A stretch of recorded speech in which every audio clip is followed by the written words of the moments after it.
శివరాత్రి మహాత్మ్యం. మన పండుగలన్నీ తిథులతోనూ నక్షత్రాలతోనూ ముడిపడి ఉంటాయి. కొన్ని పండగలకు తిథులు, మరికొన్ని పండగలకు నక్షత్రాలు ప్రధానమవుతాయి. ఈ లెక్కన శివరాత్రి మాఘ బహుళ చతుర్దశి నాడు వస్తుంది.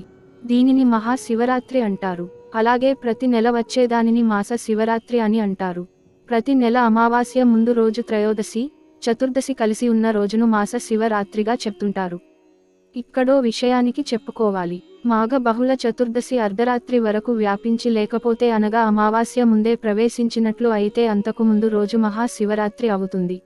ఈ లెక్కన మహాశివరాత్రి ఎప్పుడు వస్తుందో నిర్ణయిస్తారు. మహాశివరాత్రి ఒకవేళ మంగళవారం రోజున వస్తే దానికున్న విశేషం చెప్పలేనిదని ధర్మ సింధువు మాట. శివరాత్రి రోజున ముఖ్యంగా పాటించాల్సిన అంశాలు 2 ఉన్నాయి. అవి 1 పగటి పూట ఉపవాసం ఉండటం, 2 ఆ రోజు రాత్రి జాగరణ చేయడం. ఇక పూజల సంగతి వేరేగా చెప్పవలసిన పని లేదు. శివనామ స్మరణం ఎంతో ప్రధానం.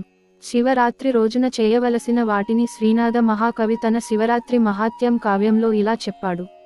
ఆ రోజు జాగరణ చేస్తే అది ప్రాజాపత్య వ్రత ఫలాన్ని ఇస్తుందన్నారు. అలాగే ఆ రాత్రి 4 జాములలో అవధానపరులై శివ అర్చన చేయాలి.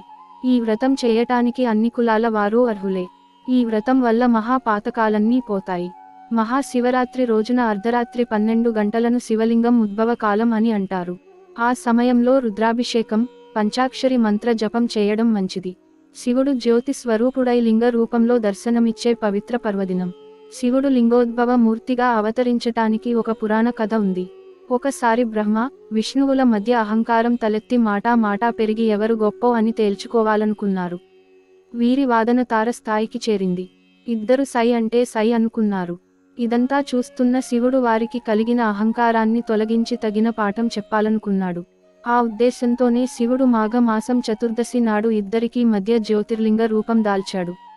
బ్రహ్మ, విష్ణువు ఆ లింగం ఆద్యాంతాలను తెలుసుకోవాలని విష్ణువు వరాహ రూపం ధరించి లింగం అడుగు భాగాన్ని వెతుకుతూ వెళ్తాడు. మరోవైపు బ్రహ్మ హంస రూపాన్ని ధరించి ఆకాశమంతా తిరుగుతాడు.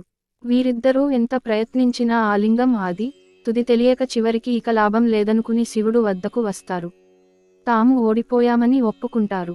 అప్పుడు శివుడు తన నిజ రూపంతో వీరికి దర్శనమిస్తాడు. అంతేకాకుండా అనుగ్రహించి వారిలోని అహాన్ని పోగొడతాడు.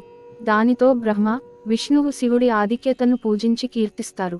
ఆ రోజే మహాశివరాత్రి అయిందని కూడా అంటారు. శివ పూజలో ప్రతిమ లింగాకారంలో ఉంటుంది. శివ పూజకు మారేడు దళం, అలంకరణకు తెల్ల పూల మాల ప్రధానం.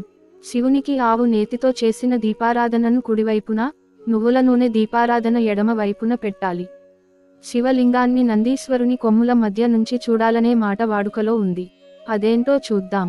శివుడు వాహనం నంది. నందీశ్వరుడు ఎప్పుడూ తన స్వామి తన మీదే తిరగాలనే కోరుకుంటాడు. ఆలయాలలో శివుడికి నేరుగా నంది ఉంటుంది. ఈ నంది కొమ్ముల మధ్య నుంచి శివుడిని చూడాలన్నది సంప్రదాయం. అలా చూడటం వల్ల శివుడు సాక్షాత్తు నంది పైన కూర్చున్నట్టు కనిపిస్తాడు భక్తుడి కనులకు. అలాగే నందీశ్వరుడు కూడా తనపై ఎక్కి కూర్చున్న శివుడిని దర్శించినందుకు సంతోషపడి శివుడికి భక్తుడి విషయాన్ని చేరవేసి ఆనందాన్ని కలుగ చేస్తాడని పెద్దల మాట.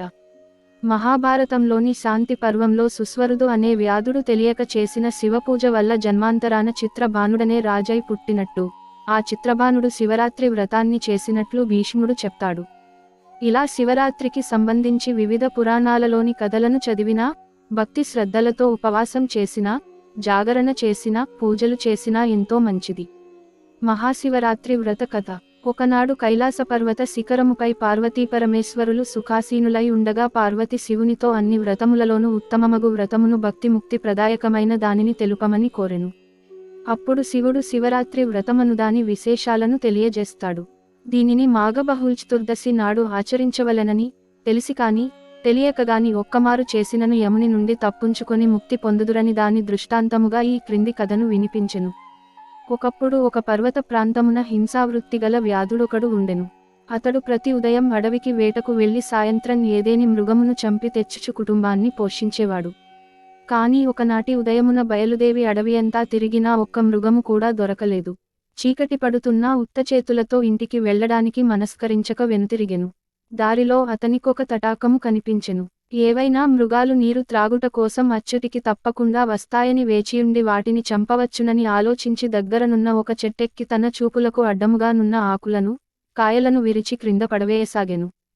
చలికి, శివ శివ యని వణుకుచూ విల్లు ఎక్కిపెట్టి మృగాల కోసం వేచియుండెను. మొదటి జామున ఒక పెంటిలేడి నీరు త్రాగుటకు అక్కడికి వచ్చెను. వ్యాధుడు దానిపై బాణము విడువబోగా లేడి భయపడక, వ్యాధుడా, నన్ను చంపకుము అని మనుష్యవాక్కులతో ప్రార్థించెను. వ్యాధుడు ఆశ్చర్యపడి మనుష్యులవలె మాట్లాడు నీ సంగతి తెలుపుమని కోరెను. దానికి జింక, నేను పూర్వజన్మమున రంభయను అప్సరసను. హిరణ్యాక్షుడను రాక్షసరాజును ప్రేమించి శివుని పూజించుట మరచితిని. దానికి రుద్రుడు కోపించి కామాతురయైన నీవు, నీ ప్రియుడును జింకలుగా 12 ఏళ్లు గడిపి ఒక వ్యాధుడు బాణముతో చంపనుండగా శాపవిముక్తులౌదురని సెలవిచ్చెను. నేను గర్భిణిని, అవధ్యను కనుక నన్ను వదలుము. మరొక పెంటి జింక ఇచటికి వచ్చును. అది బాగుగా బలిసినది, కావున దానిని చంపుము. లేనిచో నేను వసతికి వెళ్లి ప్రసవించి శిశువును బంధువులకప్పగించి తిరిగి వస్తాను అని అతన్ని ఒప్పించి వెళ్ళెను. రెండవ జాము గడిచెను. మరొక పెంటిజింక కనిపించెను. వ్యాధుడు సంతోషించి విల్లెక్కుపెట్టి బాణము విడువబోగా అది చూచిన జింక భయపడి మానవవాక్కులతో, ఓ వ్యాధుడా, నేను విరహముతో కృశించియున్నాను. నాలో మేధోమాంసములు లేవు. నేను మరణించినా నీ కుటుంబానికి సరిపోను. ఇక్కడికి అత్యంత స్థూలమైన మగజింక ఒకటి రాగలదు. దానిని చంపుము, కానిచో నేనే తిరిగి వత్తును అనెను. వ్యాధుడు దానిని కూడా విడిచిపెట్టెను. మూడవ జాము వచ్చెను. వ్యాధుడు ఆకలితో జింక కోసం వేచియుండెను. అంతలో ఒక మగజింక అక్కడికి వచ్చెను. వింటితో బాణము విడువబోగా ఆ మృగము వ్యాధుని చూచి మొదటి 2 పెంటి జింకలు తన ప్రియురాలుల్ని తానే చంపెనా అని ప్రశ్నించెను.